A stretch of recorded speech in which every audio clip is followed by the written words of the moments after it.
Right, so what's been going on? Anything? Nothing terribly exciting. Okay. I've not been pushing it too hard though. Yeah, that's fair enough, because you've got to drive home. Yeah. That's alright. Any corners, any bits of a track that you're sort of struggling with, not quite sort of making sense of? I'll probably say Puon's my biggest challenge. Okay. Just because it's Yeah. tight, off camber, and it's quite long, and I'm like, oh, is it going to hold on? Yeah. Thing is with Puon, you know, you've got to respect it. Yeah. You know, it's a complex corner, a complex sequence rather. Yeah. You've got a downhill entry, you've got positive camber going in, but the first apex, the first half of the corner, the radius is tighter than the second half. Yeah. You know, so in theory, if you just hold a constant gas going into the first one without accelerating at all, it'll come in tighter into the second one. So you're basically opening it out by increasing your speed. Yeah. It's a bit like if you go in a car park and just put full lock on and just ease off the clutch, just drive around on a constant throttle, just go round and round in circles. Yeah. Put your foot down, it will then take a wider radius, and you can vary how big the circles are by how much speed you're putting into it. Yeah, and it's just a little bit before that 90-degree right-hander. That one's a bit tricky. Okay, yeah. It's a little bit tricky. There is a reference point for the turning, but it's very hard to see. Yeah, so what I've been doing is hanging left quite late, part way round the corner, and then trying to bring it in for the second part of the corner. Okay. To try and minimise. If you go a little bit wide into it, you find there's a big dip in the middle of it as well, which unsettles the chassis and stuff. So we'll go out, we'll see how you're doing. Yeah. We'll do a few laps, come in, maybe get out for a couple more or something, and we'll see if we can find a few areas for you to work on for the rest of the day and just to play with and think, okay, yeah. Sometimes things don't always fall into place straight away. Sometimes you have to keep chipping away, and then bingo, you think, yes, that's what's going on. Yeah. So we'll go out, we'll have a look, we'll have a bit of fun. How are you finding everyone else? Pretty decent. It's pretty empty now, so that's no bad. I've not struggled. Yeah. What about Eau Rouge? Decent when I've not got anyone in front. Yeah.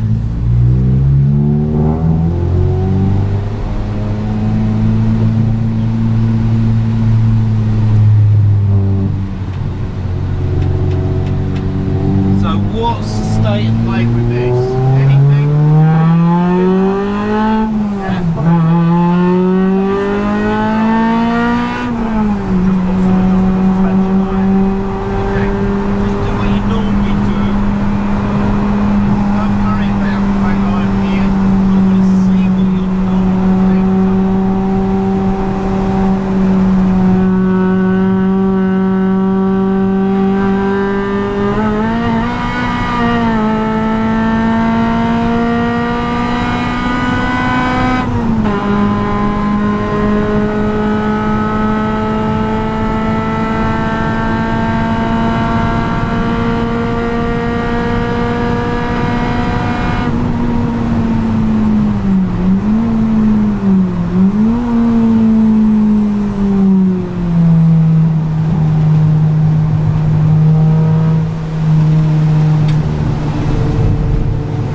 back here, we'll have a little chat, Yep. and then we'll get you back out, do whatever you want to do, yeah?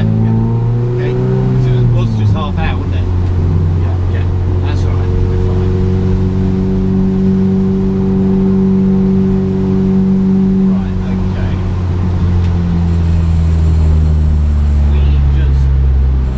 If we exit here for a moment. So through 9. Okay, just go through. Just carry on through.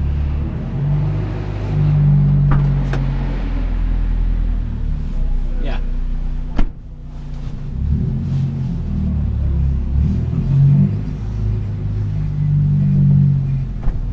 Right, just pull over to the right or back over to the left, look, just behind this truck here. Okay, right. Little bit of a debrief. Yep. Right, okay. We'll start from the beginning. The source. Hard braking, half a car away from the left hand side. Yep. As you're driving down there, you can see the light, shiny lines of where most people are driving. Just step over that so you're away from where all the rubber is. Yeah. So it's alright in the dry, being tight to the left, but in the wet, you want to be looking for grip. Yeah. The whole game is looking for grips. Again, about half a metre. So instead of being on these tyre tracks, you're here. Yeah. Yeah, so there's just a fraction more grip. And you can feel it sometimes. You think, oh yeah, it's a little bit more stable. But always exit there, just letting it run wide. So you get a nice long curve down to Blanchimont 1. Blanchimont 1. Always on the right side. At the bridge, you should just be turning in. In the dry, it's flat out and in. Flat out, in at the bridge, white line, using all the track on the exit, and then on the brakes to turn it into the left. The brake serves two things. One, it's to scrub speed off because you can't go through that left flat. No. I know a couple of people that can, but their cars are running aero, so it's slightly different. Same as Eau Rouge, you know, aero is a whole different game. Yeah. We haven't got that force of nature to play with, so you got to scrub speed off to get in, but you're also loading up front with a little bit of grip for the initial turning. Best case scenario is you come out of Blanchimont 1, right hand side, on the brakes, and then just easing off the brake as you're just starting to turn in, so you're effectively sort of maintaining the grip level by applying a little bit of brake, so you've got that grip for the initial bite for the turning, and then by this time you come off the gas, off the brake, back onto the gas to get a nice clean line through. If you go out wide onto the dirty stuff, it really is dirty and slippery out there. A few years ago, it was about 4 years ago, I was going through there, I was instructing a guy on a one-to-one basis. He was quick, we was in GT3 RS, we were going into that second left. As we were going in, so he caught our eye, we looked right, there's a GTR going backwards. Faster than us, careering across to the grass, backwards. You know, lucky boy, he didn't make contact. He managed to just keep it straight and just gently scrub speed off. Because his front wheels are pretty ineffective for brakes. Because all the way going that way. Yeah. But, you know, it can catch people out that double left. So always treat with caution. It destroys cars. Easy as that. Then there's a little right kink. Always take that little right kink, but then get the car nice and straight for your hard braking into the bus stop. In the dry, yes, to the left. In the wet, a little bit over, but always in the wet, just trying to go in just that little bit later, so you've scrubbed a little bit more speed off, so you can still get the car back where you need to get it on the straight, but without going charging into it at the same speed, and then you get a nice lead onto the start finish, and then you're away down to the source, braking, turning in, lap after lap after lap. It's a modern GP track. It's got a bit of old dangerous shit thrown in for good measure, but it's still a track which can destroy cars. Yeah. Respect it, especially in the wet. You know, race control up there. I was up there this morning. There's about 50 TV screens that show pretty much every single inch of the track. They see you out of control in a corner, they make a note of it. Yeah. Yeah.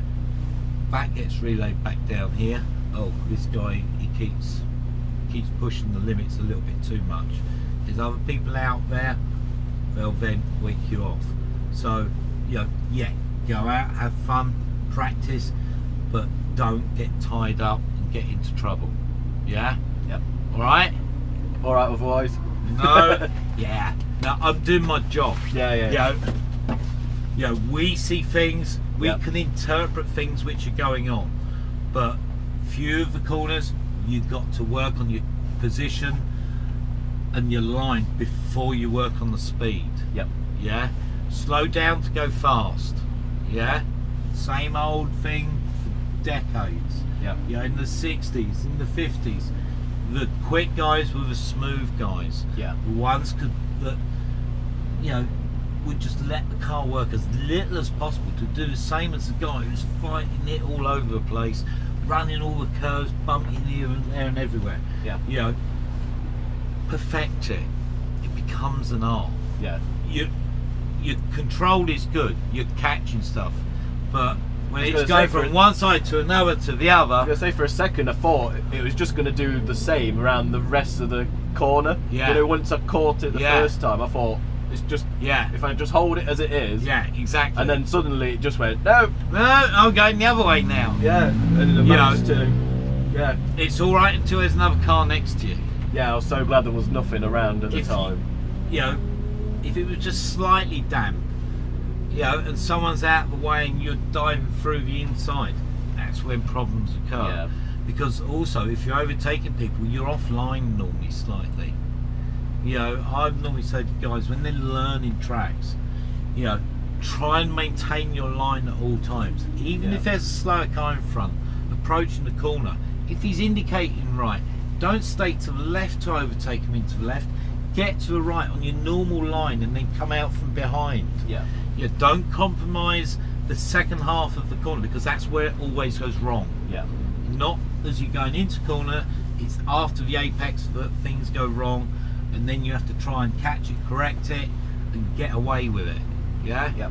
But car's running nice. Yeah. You gearing okay, you reckon? Yeah. What I was doing? Thing is, you're not on big tracks like this all the time, are you? No. Probably. No, Cadwell's our stopping ground usually. You know, it's probably a little bit tall for Cadwell at places. Yeah, my brother and I were always comparing what are you using, notes. second, third, fourth, maybe fifth at Cadwell? You can get into fifth on the start finish straight, and that's about it really. Yeah, exactly. And then once you come down and up and over the top of the crest, you kind of nudge fifth for a little bit, and then you're in the braking. Yeah. But, you know, Cadwell's great. It's tight, it's narrow, it's twisty, you've got elevations. It's a good technical track. It's a good technical track, which is a good place to put your skills into practice. Here, yeah, it's a good technical track, but the speeds are higher. Yeah. Your terminal velocity is greater, so you've always got to factor into that. And, you know, as the speeds go up, things are amplified. Yeah. You know, so it's just a learning process. But, you know, all good, brilliant. Yeah, all thank you very much. Right, I'm going to see who's next. Aye. All right. See you can No scare worries. someone. Yeah, Cheers, mate. that's all right. Thank you. See you, mate.